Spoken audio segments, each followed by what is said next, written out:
Welcome back to the Deep Dive, where we plunge into your sources to extract those essential nuggets of knowledge, giving you the shortcut to truly being well-informed. Today, we're taking on a substantial piece of official documentation you sent our way, an executive order from the Federal Register, specifically titled Reinvigorating America's Beautiful Clean Coal Industry and Amending Executive Order 14241. Okay, let's unpack this. This isn't just an energy policy. It's a far-reaching directive touching on economic security, national strategy, and even the future of technology, including something as cutting-edge as artificial intelligence. Our mission today is to thoroughly understand what this executive order means, the core reasons behind its issuance, and what its potential impacts could be across the nation. Think of it as getting the full download on a policy that could directly affect everything from your electricity bill to the infrastructure powering the next generation of tech we all rely on. Absolutely. What we're diving into is a comprehensive, broad-reaching directive. It's a presidential document officially signed on April 8, 2025, and published in the Federal Register on April 14, 2025. Despite the federalregister.gov site being a prototype, the document itself carries the full legal weight of an executive order. Our deep dive will really highlight the multifaceted approach being taken here, showing just how many different parts of our economy and daily lives this policy touches, and what it can mean for families and businesses. So let's kick us off by looking at the big picture. Section 1 of this executive order clearly lays out its purpose. For many of us, when we hear about energy, the conversation often leans towards renewables.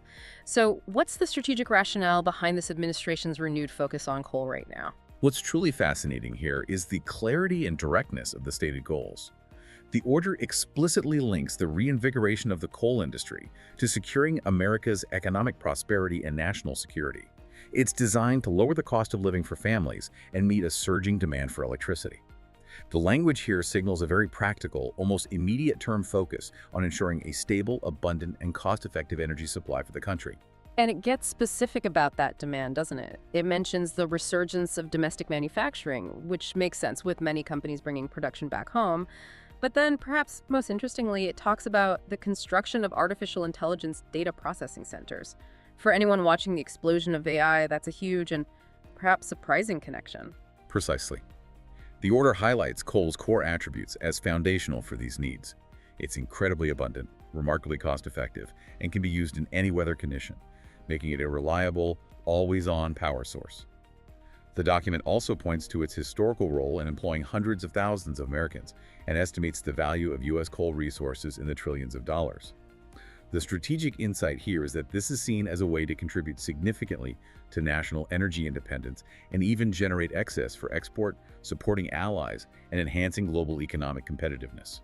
This declaration that coal is essential to our national and economic security feels like a significant rhetorical and policy shift.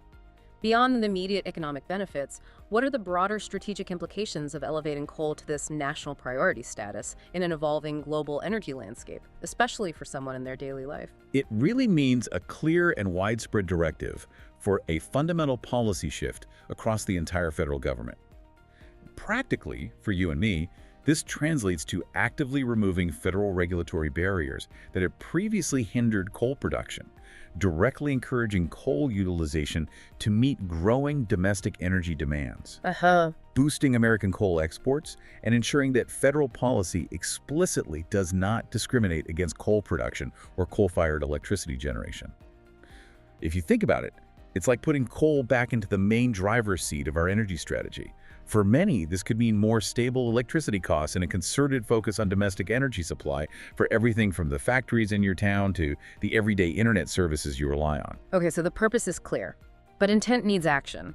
How does this executive order propose to achieve these ambitious goals? Section 3 immediately jumps to strengthening our national energy security by designating coal as a mineral. What's the strategy behind that specific change, and what does it mean for coal's standing? This is a key administrative maneuver with significant implications. The chair of the National Energy Dominance Council, or NEDC, is tasked with designating coal as a mineral under an earlier directive, Executive Order 12241 of March 20, 2025. That earlier order focused on immediate measures to increase American mineral production. Right. So, by making coal a mineral under that order, it would be entitled to all the benefits provided within it. Think of it like moving coal onto a VIP list for national resources, streamlining processes, and giving it more protection and support. Okay, so it elevates its status. Exactly. This helps unlock federal resources and simplifies regulatory pathways. As part of this, there's even a minor but important technical update to a specific statutory citation within the federal code to ensure legal consistency, changing 43321B to 4053221B. A technical detail, but necessary. Yes, these seemingly small details are crucial for agencies to apply the order correctly without legal challenges down the line. With that critical designation established, the natural next question is, where will this coal actually come from? And that brings us directly to the order's directives concerning federal lands, which many of us might live near or visit. What actions are mandated here regarding coal resources on these public lands? Within 60 days, the Secretaries of the Interior, Agriculture, and Energy must submit a consolidated report to the President. This isn't just a simple survey. It needs to identify specific coal resources and reserves on federal lands, assess any existing impediments to mining this coal, and then propose clear policies to address those impediments and enable extraction. Okay. Importantly, the Secretary of Energy must also include an analysis of the impact these newly available resources could have on electricity costs and grid reliability. This directly connects the policy to how it could affect your household budget and the stability of the power you rely on to run your home and devices. And then comes Section 5, lifting barriers to coal mining on federal lands. This seems to be a strong signal to open up these areas for extraction. It absolutely is. The Secretaries of Interior and Agriculture are directed to prioritize coal leasing and related activities as the primary land use for public lands that have identified coal resources. The primary land use, wow. Yes, and they are also told to expedite coal leasing in these areas, including by utilizing emergency authorities and identifying opportunities for expedited environmental reviews, all consistent with applicable law. The goal is clearly to move quickly and efficiently to increase supply. So speed is key here. Seems so. For someone living near these lands, this could mean more industrial activity and potentially visual changes in areas previously less developed. This section also specifically mentions the Juul moratorium. Can you briefly explain what that was for our listeners and how this order addresses it? Sure. Think of the Juul moratorium as the government hitting a pause button on new federal coal leases for a deep review, often tied to a comprehensive environmental impact statement. This executive order is essentially pressing play again, and with a clear sense of urgency. The Secretary of the Interior is specifically ordered to acknowledge the end of this moratorium by terminating the environmental impact statement, analyzing the potential environmental effects from maintaining Secretary Juul's coal leasing moratorium. So formally ending that pause. Exactly. That previous federal pause is formally ended. Additionally, they are to process royalty rate reduction applications from federal coal lessees as expeditiously as permitted by law. Which means? Which could make coal extraction more financially attractive and help lower operational costs for companies. Got it. Section 6, titled Supporting American Coal as an Energy Source, outlines some truly significant policy shifts. For many, this might seem like a sharp turn from previous efforts to transition away from fossil fuels. How does the order justify this reversal, and what are agencies like the EPA, Treasury, and Energy being asked to do? Well, this section represents a deliberate and widespread redirection.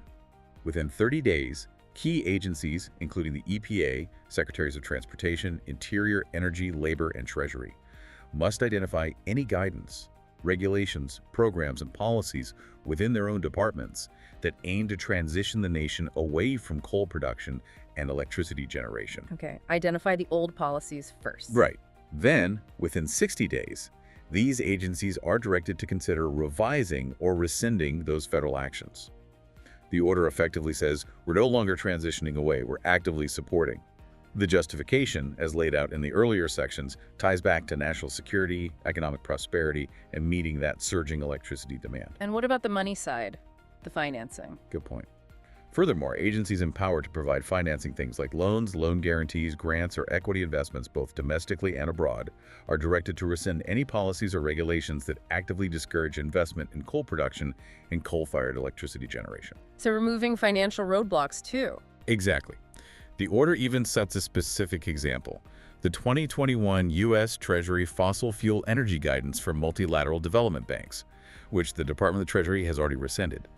This signals a very clear and widespread change in how federal money will flow, or rather, not flow away from coal, encouraging investment instead.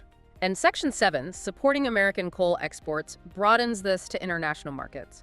How will the government actively promote coal exports, and what's the thinking behind that? The Secretary of Commerce, in consultation with a host of other agencies like state, energy, and the U.S. Trade Representatives, is directed to take all necessary actions to promote and identify export opportunities for coal and coal technologies. This also includes facilitating international offtake agreements for United States coal, essentially, arrangements for international buyers to commit to purchasing large quantities of American coal. Like securing long-term international customers. Precisely. This means a proactive stance on helping American coal reach global markets, viewing it not just as a domestic resource, but a strategic export to enhance economic ties and global energy security for our allies. Okay. Finally, Section 8 talks about expanding use of categorical exclusions for coal under the National Environmental Policy Act. For our listeners who might not be familiar, what's a categorical exclusion, and why is expanding its use for coal significant, particularly when we think about balancing development with environmental concerns? Right. A categorical exclusion, or CE, is a category of actions that a federal agency has determined, based on past experience, normally does not individually or cumulatively have a significant effect on the human environment. Meaning less review. Essentially, yes. Therefore, for these actions, neither a lengthy environmental assessment nor a full environmental impact statement is required. So, you're right, it's basically a fast track for projects bypassing potentially lengthy environmental reviews. And the implication? Well, while proponents argue it streamlines development, critics often point to concerns about reduced oversight. Its expanded use here signals a strong federal priority to accelerate coal projects, maybe even at the expense of more exhaustive environmental scrutiny. It represents a strategic decision to prioritize speed in development. This next part truly highlights how this executive order attempts to reframe coal, positioning it beyond just traditional power generation. Sections 9 and 10 connect coal to critical materials for steel production and the massive energy demands of artificial intelligence. Let's start with steel dominance. Yes, Section 9 directs the Secretary of Energy to determine if coal used in steel production meets the definition of a critical material under the Energy Act of 2020.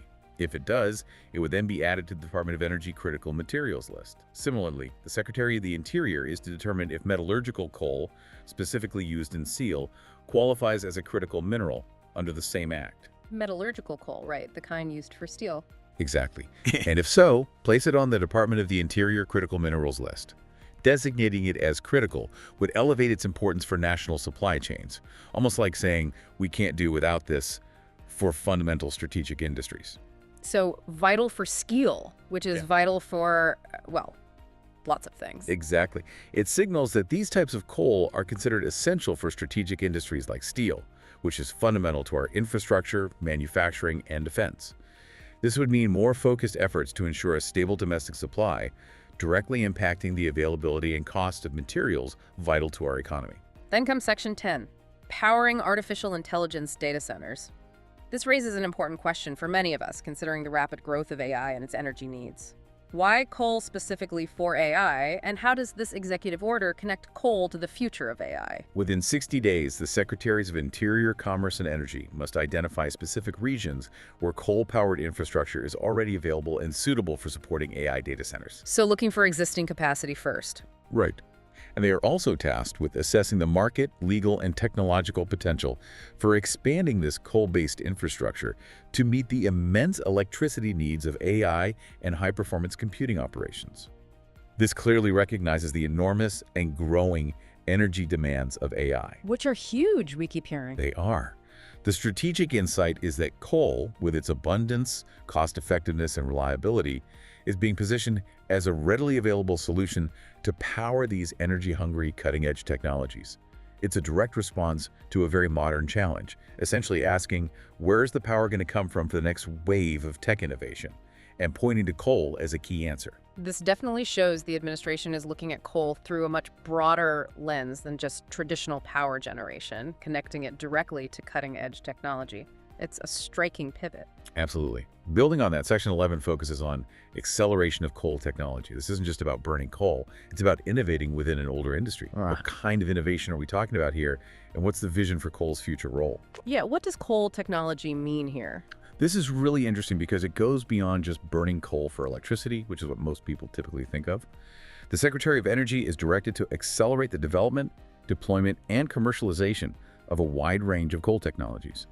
This includes utilizing all available funding mechanisms to support the expansion of coal technology, specifically mentioning technologies that utilize coal and coal byproducts. Yeah.